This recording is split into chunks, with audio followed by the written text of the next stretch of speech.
বিয়ের দিন জানতে পারি যে ছেলের সাথে আমার বিয়ে হচ্ছে সে আমার থেকে ৮ বছরের ছোট। ছেলের সাথে আগে পরিচয় নেই, বাবা মায়ের পছন্দে বিয়ে হচ্ছে। ছেলের বাড়ির লোকজন আমাকে দেখে পছন্দ করেছে, আমার পক্ষের কয়েকজন গিয়ে ছেলের বাড়িঘর দেখে এসেছে। এই তো গত শুক্রবার বাবা আর মামারা গিয়েছিল ছেলের বাড়িঘর দেখতে। ফিরে এসে বাবা বলল, বুঝলে রেনু, ছেলেদের বিশাল বাড়ি, বাড়ির পেছনে মস্ত পুকুর, নিজেদের ধান পান সবকিছু আছে। বাড়িতে লোকজনও তেমন নেই, শুধু ছেলের বাবা মা আর ছোট ভাই। ছেলে অবশ্য এখনো কিছু করে না, পড়াশোনা করছে। চাকরি বাকরির দরকার হবে না, যে সম্পত্তি আছে তার 7 পুরুষ খেয়েও শেষ করতে পারবে না। বাবার কথায় মা খুবই খুশি হয়েছিল। আমি ছিলাম নির্বিকার, এত তাড়াতাড়ি বিয়ে করতে চাইনি। সবে অনার্স শেষ করেছি, পড়াশোনা শেষ করে নিজের পায়ে দাঁড়াবো, তারপর বিয়ে নিয়ে চিন্তা ভাবনা। কিন্তু মা বাবার কাছে আমার মতামতের কোনো গুরুত্ব ছিল না। এক প্রকার জোর করেই তারা এই বিয়েতে রাজি করেছে। বিয়ের কয়েকদিন আগে ছেলের সাথে মোবাইলে কথা হয়েছিল। উনি বলেছিলেন, তুমি চাইলে বিয়ের পরেও পড়াশোনা চালিয়ে যেতে পারো। আমরা দুজন মিলে না হয় কলেজে গেলাম।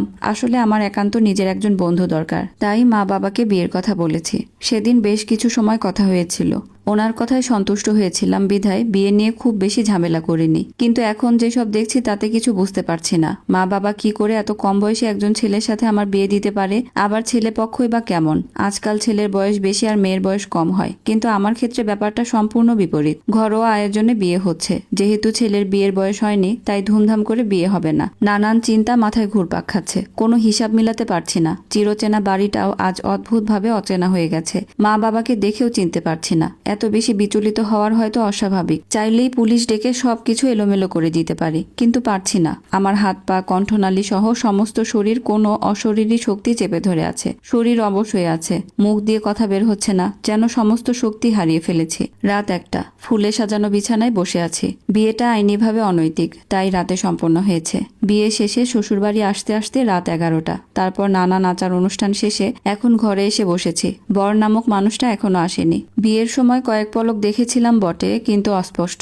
তাছাড়া নিজের থেকে এত ছোট ছেলের সাথে বাসর কি সম্ভব? কিভাবে ভেবে ভেবে অস্থির আমি। গায়ে ভারী গহনা, মোটা শাড়ি, মেকআপ সবকিছু মিলে পাগল পাগল অবস্থা আমার। এই মেয়ে শোনো, মেয়েলি গলায় সামনের দিকে তাকালাম। অল্প বয়সী একটা মেয়ে দরজার সামনে দাঁড়িয়ে আছে, পরনে বিয়ের পোশাক, যেন আজ এই মেয়েরও বিয়ে হয়েছে। মেয়েটার কথায় ভদ্রতা বলে কিছুই নেই। বয়সে আমি ওর থেকে অনেক বড়, তবুও কেমন চামারের মতো কথা বলল। মেয়েটার সাথে কথা বলতে ইচ্ছে করছে না, তবুও কি বলতে এসেছে জানা প্রয়োজন। কিছু বলবে? হ্যাঁ বলবো বলেই এখানে এসেছি, নয়তো তোমার মুখ দেখার কোনো ইচ্ছেই ছিল না। নীরব আজ এই ঘরে আসবে না। তুমি ফ্রেশ হয়ে শুয়ে পড়ো বা যা খুশি করো। নীরবকে? ওমা, নীরবকে জানো না নাকি? নীরবের গলায় তো ঝুলে পড়েছ, যত সব ন্যাকামি। মেয়েটা দরজা টেনে দিয়ে চলে গেল। কথায় বুঝলাম মেয়েটার আমার প্রতি রাগ রয়েছে, কিন্তু কেন?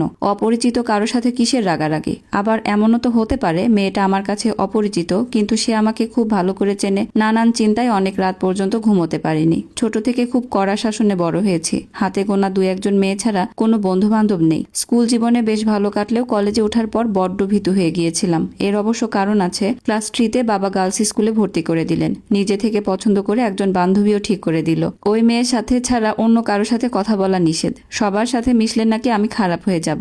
স্কুল ছুটি হলে আমি কি করেছি, কার সাথে কথা বলেছি, সবকিছু মেয়েটা বাবাকে বলে দিত।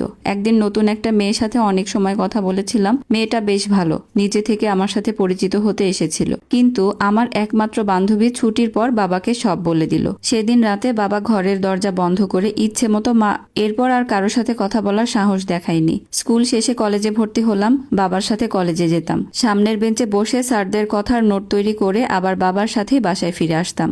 সম্পূর্ণ কলেজ জীবনে হয়তো 2 দিনও রাস্তার পাশে দাঁড়িয়ে ফুচকা খাইনি। কেন আমাকে এতটা বন্দি করে বড় করেছে জানি না, তবে এর প্রভাবে কারো চোখের দিকে তাকিয়ে কথা বলার সাহস করতে পারি না। বিয়ের 2 দিন যেতেই বুঝলাম এই বাড়িতে আমাকে বিনা পয়সার চাকর করে নিয়ে আসা হয়েছে। কেন আমার সাথে এমন হলো খুব জানতে ইচ্ছে করতো, কিন্তু জিজ্ঞেস করার মতো কাউকেই পেতাম না। শ্বশুর বাড়ির আশেপাশে কোনো বাড়ি নেই, শুধু নীরবের এক চাচার বাড়ি আছে। সেখানে নীরবের চাচি আর ওনার এক মেয়ে থাকে। বিয়ের রাতে যে মেয়েটা আমার কাছে এসেছিল সে নীরবের চাচাতো বোন। এই 2 দিনে নীরবের সাথে কোনো কথা হয়নি, দেখাও হয়নি তেমন। শুধু গতকাল রাতে খাবার টেবিলে দেখা হয়েছিল। সে আলাদা ঘরে থাকে। বাসর রাতের পর দিন আমার ঘর আলাদা করে দিয়েছে শাশুড়ি মা। নীরব কোনো কথা বলেনি। অবশ্য কি কথাই বা বলবো ওর সাথে। এই বাড়িতে আসার পর থেকে বেশিরভাগ কথা হয়েছে শাশুড়ি মায়ের সাথে। বৌমা এটা করো, ওদিকে যাবে না, নীরবের সাথে বেশি কথা বলবে না, বাড়ির কাজ সব তোমাকেই করতে হবে, আমার বয়স হয়েছে, ইত্যাদি ইত্যাদি। এই বাড়িতে আসার পর থেকে মা বাবা কেউ কল দেননি, দেখা করতেও আসেননি। শুধু মা আসার আগে বলে দিয়েছিল কারো মুখে মুখে তর্ক করবি না, যা বলে সব কথা শুনবি। স্বভাবত ভীতু হওয়ার কারণে সবকিছু নিয়ে বেশ ঘাবড়ে আছি, কি করব না করব বুঝে উঠতে পারছি না। বিয়ের অজুহাতেও এই বাড়িতে বাইরের লোক নেই, শুধু নিজেরা। নীরবের চাচির সাথে দেখা হয়নি, আর চাচাতো বোনটা আমাকে সহ্যই করতে পারে না, তাই আমার সাথে কথা বলার মতো কেউ নেই। ছোটবেলা থেকে কম কথা বলি বলে তেমন অসুবিধা হচ্ছে না, চুপচাপ সবার হুকুম মেনে চলছি। জানালার পাশে বসে আকাশ পাতাল ভেবে চলেছি। হঠাৎ পুরুষালী গলায় সামনের দিকে তাকালাম। ঠিক পুরুষের গলা বলা চলে না, 15-16 বছর বয়সী কোনো ছেলের গলা। সামনে তাকিয়ে দেখি নীরব দাঁড়িয়ে আছে। উত্তর না পেয়ে নীরব আবারও বলে উঠল, এই যে শুনছেন? হ্যাঁ, আমাকে একটু কষ্ট করে নুডলস রান্না করে দেন তো, 2 জনের মতো রান্না করবেন। আচ্ছা। বাড়তি কথা না বলে রান্নাঘরে চলে এলাম। ঝামেলা করার কোনো ইচ্ছে আমার নেই। ঝগড়া অশান্তির থেকে চুপচাপ সবকিছু মেনে নেওয়াই ভালো মনে হচ্ছে। বেশ খানিকটা নুডলস রান্না করলাম, খেতে ইচ্ছে করছে হঠাৎ। এই বাড়িতে আসার পর কোনো বেলাতে ভালো মতো খেতে পারিনি, ডিপ্রেশনে ভুগছি বোধহয়। রান্না শেষে নীরবকে ডেকে বললাম, রান্না শেষ, 2টা প্লেটে বেড়ে দেন, আর ফ্রিজে সসের প্যাকেট আছে, নিয়ে আসুন। ছেলেটার গলায় হুকুমের সুর, ভাবতেই অবাক লাগে। এত ছোট একটা ছেলের সাথে আমার বিয়ে হয়েছে, এই সম্পর্কের আদৌ কি কোনো ভবিষ্যৎ আছে? আর মা বাবাই বা কেন এমন বিয়ে দিল? 2টো থালায় নুডলস বেড়ে ফ্রিজ থেকে সস আনতে গেলাম। যদিও এই বাড়িতে এসেছি মাত্র 2 দিন হয়েছে, তবুও সবকিছু চিনে ফেলেছি। শাশুড়ি মা নিজের সাথে নিয়ে সবকিছু চিনিয়ে দিয়েছে, পাছে কাজ করতে অসুবিধা না হয়। সস নিয়ে এসে দেখি নীরব প্লেটে নিয়ে দরজা দিয়ে বেরিয়ে গেল। সসের প্যাকেট দিতে আমি ওর পেছন পেছন গেলাম, কিন্তু নাগাল পেলাম না। এক প্রকার দৌড়ে ওর কাকিদের ঘরে ঢুকে গেল এবং দরজা লাগিয়ে দিল। হয়তো চাচাতো বোনের সাথে গল্প করবে, নয়তো অন্য কিছু। এই ব্যাপার নিয়ে মাথা ঘামালাম না, ঘরে চলে এলাম। ঘরে আসতে আসতে শ্বশুর শাশুড়ির কথোপকথন কানে এলো। শ্বশুর মশাই বেশ বিরক্ত সুরে শাশুড়ি মাকে বলছে, আচ্ছা, 5 লাখ টাকা দিয়ে এই মেয়েকে ছেলের সাথে বিয়ে করিয়ে কি লাভ হলো? তুমি ঘরের কাজ করতে না পারলে কাজের লোক রেখে দিতে, শুধু শুধু তোমার যত বাড়াবাড়ি।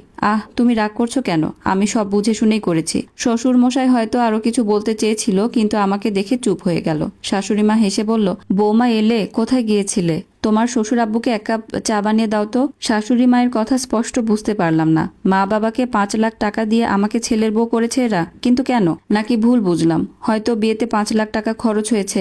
দাঁড়িয়ে কেন? আহা, যাও চা করে নিয়ে এসো।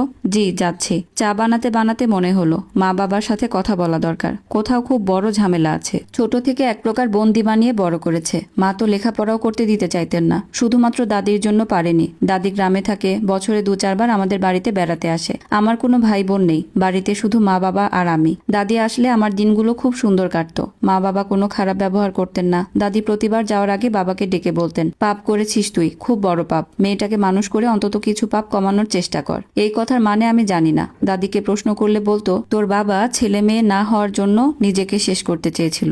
পুরনো কথা বাদ দে তো। তবে আমি বাদ দিতে পারতাম না। বেশ কয়েকদিন কথাগুলো নিয়ে চিন্তা করতাম। একবার মায়ের কাছে জিজ্ঞেস করেছিলাম। কথাগুলো শুনে মা আমায় প্রচন্ড আমি নাকি বেয়াদব, বড়দের কথার মাঝে কথা বলি। এরপর থেকে আর কখনো জিজ্ঞেস করিনি। বাইরের দুনিয়ার সাথে খুব বেশি পরিচয় নেই আমার। মা বাবা যতটুকু দেখতে দিয়েছে ঠিক ততটাই দেখতে পেরেছি। চোখের পানি মুছে শ্বশুর মশাইকে চা দিয়ে এলাম। এখন আবার রান্না করতে হবে। রান্না করা কোনো কঠিন বিষয় নয়। বাড়িতে থাকতে সব কাজ আমাকেই করতে হতো। সেই সুবাদে সব রান্নাই কম বেশি পারি। সব কাজ শেষ করতে করতে সন্ধ্যা হয়ে এলো। মাগরিবের নামাজ শেষ করে বিছানায় পিঠ এলিয়ে দিলাম। নিজের জীবন নিয়ে বড্ড ক্লান্ত আমি। মাঝে মাঝে মনে হয় সবকিছু ছেড়ে কোথাও চলে যেতে পারতাম, কিন্তু কোথায় যাব? বইয়ের জ্ঞান দিয়ে তো আর সবকিছু সম্ভব হয় না। কিছু করার জন্য মনোবল থাকা প্রয়োজন, যা আমার একদমই নেই। বৌমা, নীরবকে একটু পড়া দেখিয়ে দাও তো। শুনেছি তুমি অনার্স পাশ করেছো, বেশ ভালো হলো। আজকাল টিউশন মাস্টারের অনেক বেতন। শাশুড়ি মায়ের কথায় বিছানা ছেড়ে নীরবের ঘরে গেলাম। নীরব ক্লাস 9-এ পড়ে, সায়েন্সের স্টুডেন্ট। আমারও খুব ইচ্ছে ছিল সায়েন্স নিয়ে পড়ার। মাধ্যমিকে সায়েন্স ছিল, কিন্তু উচ্চ মাধ্যমিকে এসে আর সায়েন্স নিতে দিল না। সায়েন্স নিলে নাকি টিউশন পড়াতে হবে, আমার ডানা গজাবে। এই নিয়ে দাদির সাথে মায়ের খুব ঝামেলা হয়েছে।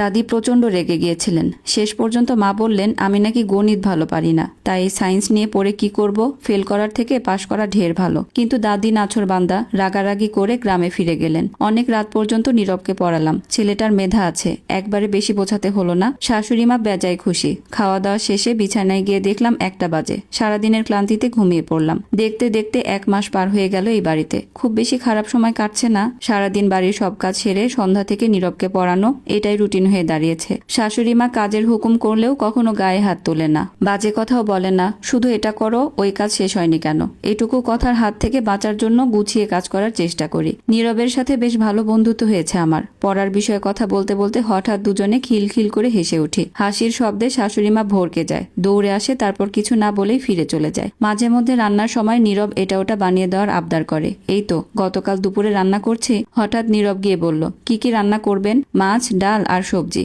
তুমি এখন কোথা থেকে এলে? স্কুল ছুটি হয়ে গিয়েছে নাকি? স্কুলে আর ক্লাস হবে না, কি সব অনুষ্ঠান, তাই চলে এসেছি। ওহ আচ্ছা, একটু কষ্ট করে পাস্তা রান্না করে দিবেন, খুব ক্ষুধা লেগেছে। এখন পাস্তা? হ্যাঁ, খেতে ইচ্ছে করছে। দেন না প্লিজ। আচ্ছা দিচ্ছি। নীরব খুশি মনে নিজের ঘরে চলে গিয়েছিল। ভাবতে অবাক লাগে, এই ছেলেটা আমার স্বামী। ওদের পরিবার পেটে ভাতে কাজের লোক পাওয়ার জন্য আমার সাথে ওর বিয়ে দিয়েছে, কিন্তু ও কি করে বিয়েতে রাজি হলো? তাছাড়া আমার মা বাবা কি মনে করে এত কম বয়সী ছেলের সাথে বিয়ে দিয়েছে? আসসালামু আলাইকুম। আপনাদেরকে এতক্ষণ একটা সংগৃহীত গল্পের প্রথম অংশ পড়ে শোনাচ্ছিলাম। গল্পটা আপনাদের কেমন লেগেছে এবং পরবর্তী অংশ শুনতে চাইলে অবশ্যই কমেন্টে জানাবেন। আল্লাহ হাফেজ।